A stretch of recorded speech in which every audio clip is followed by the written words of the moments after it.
ഭഗവാൻ ശ്രീകൃഷ്ണൻ 8 വിവാഹങ്ങളാണ് കഴിച്ചത്. രുക്മിണി, ജാംബവതി, സത്യഭാമ, കാളിന്തി, മിത്രവിന്ദ, സത്യ, ശ്രുതകീർത്തി, ലക്ഷണ എന്നിവരാണ് ആ പുണ്യവതികൾ.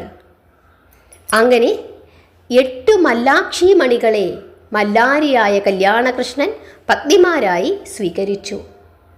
ലക്ഷണയുടെ വിവാഹം നടക്കുമ്പോൾ ഭഗവാൻ ശ്രീകൃഷ്ണന് ഉദ്ദേശം 35 വയസ്സ് പ്രായമായിരുന്നു ഉണ്ടായിരുന്നത്.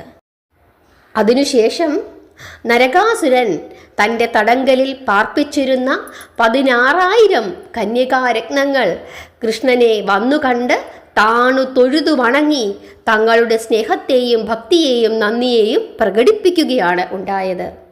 തങ്ങളെ സ്വീകരിക്കണമെന്നും തങ്ങൾക്ക് മറ്റൊരാശ്രയം ഇല്ല എന്നും ഭഗവാനോട് താണു വണങ്ങി അപേക്ഷിച്ചതുകൊണ്ട് ഭക്തവത്സലനായ ഭഗവാൻ ശ്രീകൃഷ്ണൻ അവരെ തൻ്റെ ഭാര്യമാരായി സ്വീകരിച്ച് ദ്വാരകയിലേക്ക് കൂട്ടിക്കൊണ്ടു പോവുകയാണ് ഉണ്ടായത്.